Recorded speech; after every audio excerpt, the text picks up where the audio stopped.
Welcome back to the deep dive. So today we're going to take a sledgehammer to this very comfortable illusion that I think a lot of us have. Oh, yeah. It's the idea that if an institution is old enough, rich enough, prestigious enough, it's somehow untouchable. The fortress mentality. Exactly. You walk onto a campus like Harvard or UPenn, you see the limestone buildings, and you just think, okay, my secrets are safe here. Right. We sort of confuse the size of the endowment with digital invincibility, and that is a really dangerous mistake to make. Dangerous, and as of this week, completely, totally disproven. We're looking at a story that broke on Wednesday, February 4th, 2026. And the headline is basically a nightmare scenario for the Ivy League. A hacking group, and we'll get into who they are in a minute, has just released massive amounts of data stolen from both Harvard University and the University of Pennsylvania. And just to set the scale here, right away, we aren't talking about a few lost passwords. The attackers, a group called ShinyHunters, claim they've released over 1 million records. From each university? From each one. So 2 million records. I mean, that's the population of a pretty big city. It is. And the timing is key here. This wasn't some sudden smash and grab that happened yesterday. This was the end of a deadline. This was really the final act of a long hostage situation. Where the hostages are digital files. Exactly. Okay, so that's what we're going to unpack today. We need to figure out how this happened because, spoiler, it wasn't some high-tech movie plot. Right. We need to look at what was actually taken because it's way more invasive than you'd think. And then we have to talk about this incredibly weird, almost contradictory twist involving a nasty email. Yeah. It just makes the whole thing feel off. It's a fascinating case study. I mean, it covers everything from social engineering to the ethics of paying a ransom. Let's start with the antagonist, ShinyHunters. I have to say, it sounds like a Saturday morning cartoon villain. Don't let the name fool you. These are not kids. ShinyHunters is a sophisticated, prolific cybercriminal gang. They operate on a business model that's become, well, unfortunately, very standard, the leak site model. Okay, break that down for us. How does that business actually work? So traditionally, ransomware just locked your computers. You'd pay to get the key. But then companies started getting good at backups, so they stopped paying. Right, they could just restore everything. Exactly. So the hackers adapted. Now they do what's called double extortion. First, they steal the data, they exfiltrate it quietly, then they lock the systems. So even if you can reboot from your backup, they still have all your secrets. Precisely. They go to the victim and they say, look, we don't care if you restore your systems. If you don't pay us, we are going to dump all of your private files on the public internet. Which is just digital blackmail. It is. And in this case, both Harvard and UPenn, they refuse to pay. Which is the standard advice, isn't it? The FBI always says, don't pay. It is the standard advice. If you pay, you're just funding their R&D for the next crime. But because the universities held that line, ShinyHunters followed through. On February 4th, the clock ran out. And they posted the files. They posted the files. I'm always a little skeptical when hackers claim they have everything. Sometimes it's a bluff, right? To scare people into buying. Do we know if this is real? We do. This is not a bluff. TechCrunch did the legwork here. They actually reviewed the data dump. They cross-referenced student ID numbers with public records, and they even called some of the people in the database to verify their details. Wow. The data is 100% authentic. Okay, so the data is real. It's out there. Yeah. This brings me to the part that I think is just going to terrify anyone who works in a big office. How do you breach Harvard? I'm assuming they have defense-grade firewalls, right? Was this some genius coding trick? You'd think so. We all have that movie scene in our head, furious typing, green code. Bypassing the mainframe? Right. But the reality of modern hacking is so much more boring and so much more effective. It wasn't primarily a technical failure. It was a failure of the human firewall. Social engineering. Social engineering. Specifically, Harvard identified the attack as voice phishing or vishing. Vishing. It just sounds ridiculous. But explain how that actually plays out. It's deceptively simple. The hacker just picks up a phone, they call someone inside the organization, maybe an IT help desk person, maybe a student worker, and they tell a story. What kind of story? Usually something urgent. Hi, this is Professor Smith. I'm at a conference. I'm about to go on stage, and I'm locked out of my account. I need you to reset my credentials right now. So they're not hacking the computer. They're hacking the person's desire to be helpful. They're hacking the panic. Exactly. They exploit urgency and authority.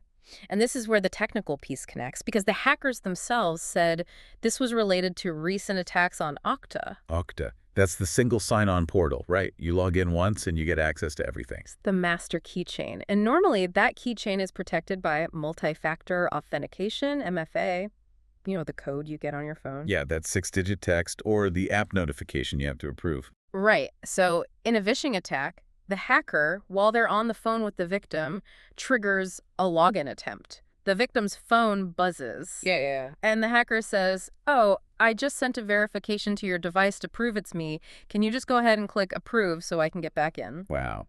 And because the victim thinks they're talking to the actual professor, they open the front door. And once that approve button is clicked, the hacker has the session token. They're in, they're an authenticated user. The firewall sees them as legitimate. That is, it's almost frustratingly simple. You spend millions of dollars on cyber defense, and you get defeated by a smooth talker on a telephone. It really reinforces that idea that your security is only as strong as the most stressed out, helpful person answering the phone on a Friday afternoon. So they're in, they have the master keys. Now let's talk about what they stole, the loot. You said it wasn't about, like, changing grades or something. No, the hackers went straight for the money.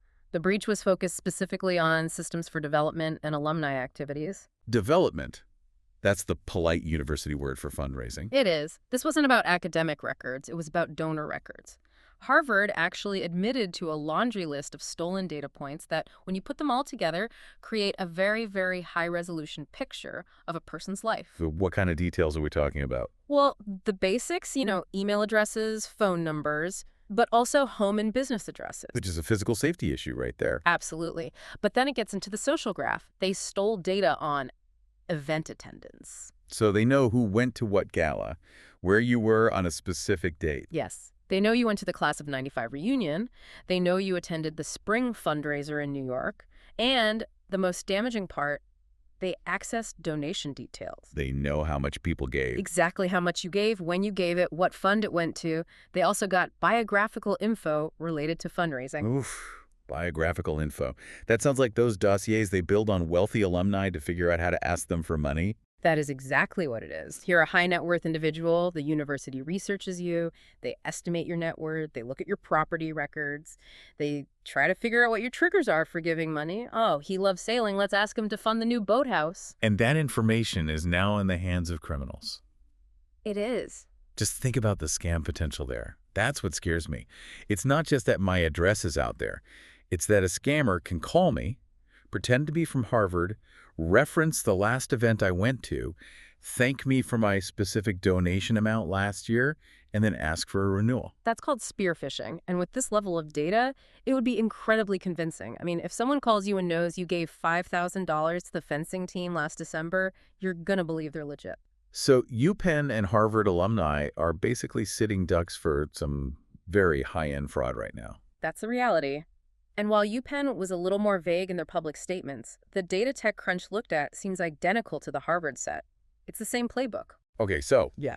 that's the crime. It's standard, it's brutal, it's corporate extortion. Mm-hmm. But then we get to the twist. And this is the part that makes this feel like some weird techno thriller. Mm-hmm. Because something happened at UPenn back in November that just doesn't fit the pattern at all. This is the detail that has security analysts really confused. So back in November, the hackers already had access to the official UPenn email system. They were inside the .edu account. They were, and instead of just lurking and stealing data quietly, they decided to broadcast. They sent a mass email to the entire alumni base announcing the hack, but the content. It wasn't just, "We have your data, pay up." It was a political rant. Yeah, I saw the quotes from this. It was incredibly aggressive. And for our listeners, we're just reporting what was said. This isn't our view. But the language was specifically attacking the university's admissions policies. That's right. It was all focused on affirmative action. The hackers wrote, and I'm quoting here, "We hire and admit morons because we love legacies, donors, and unqualified affirmative action admits." That is bizarre. I mean, ShinyHunters is a criminal enterprise. They want Bitcoin. Since when do they have a hot take on U.S. college admissions policy? That is the million-dollar question. It's a huge contradiction. Usually, cyber criminals are agnostic. They don't care about your politics. They just care if you can pay. This email sounded like a political pundit, not a bank robber. So what's the theory? Why do that? There are a few schools of thought. The most likely one is that this was a smokescreen. A distraction. Exactly. Chaos is a ladder, right? If you send out a wildly offensive political email from the university's own official system, what happens The immediately? university goes into total panic mode. Hmm. PR is screaming, the dean is issuing apologies, students are protesting. Precisely. The administration is forced to fight this massive reputational fire on the front lawn. They're dealing with hate speech. Meanwhile, the IT security team is distracted, resources are split, and maybe the hackers are using that chaos to quietly finish stealing the last of the database out the back door. So it's like a flashbang grenade. You throw it in the room to blind everyone while you grab the jewels. That's the leading theory. It also just maximizes the pain. It embarrasses the university so deeply, it makes them look incompetent on every single level. Could it just be like a rogue hacker? One guy on the team who just had an axe to grind? It's possible. These groups aren't disciplined military units. But what's telling is the silence after. When TechCrunch asked ShinyHunters why they included that language, the group didn't respond. Which is rare for so-called hacktivists, right? Yeah. Usually if you're doing something for a political cause, you want to talk about the cause. Exactly. If you're a political hacker, the manifesto is the point. You want to do interviews. You want to spread the message. The fact that they went silent on the politics but kept talking about the money, it suggests politics were just a tool, a weapon. So we have a huge breach, a smokescreen of political chaos, and millions of records just out in the wind. How have the universities responded to all this? Because it feels pretty quiet. It's been very managed.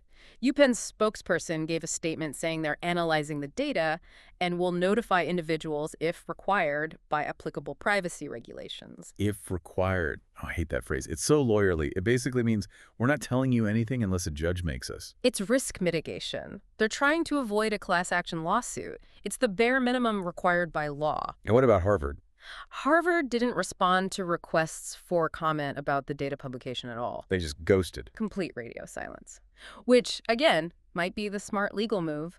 But if you're an alumnus whose home address is now on a dark web forum, that silence, it feels like a betrayal. It leaves the victims totally in the dark. Yeah. I do want to mention the reporter at TechCrunch who broke this, Lorenzo Franceschini, he's actively investigating. He's set up secure channels for anyone who knows more to come forward. Which is important, because this is usually just the tip of the iceberg. We don't know if other universities were hit or what else they accessed. There's likely more to come. Okay, so let's pivot to the so what of all this.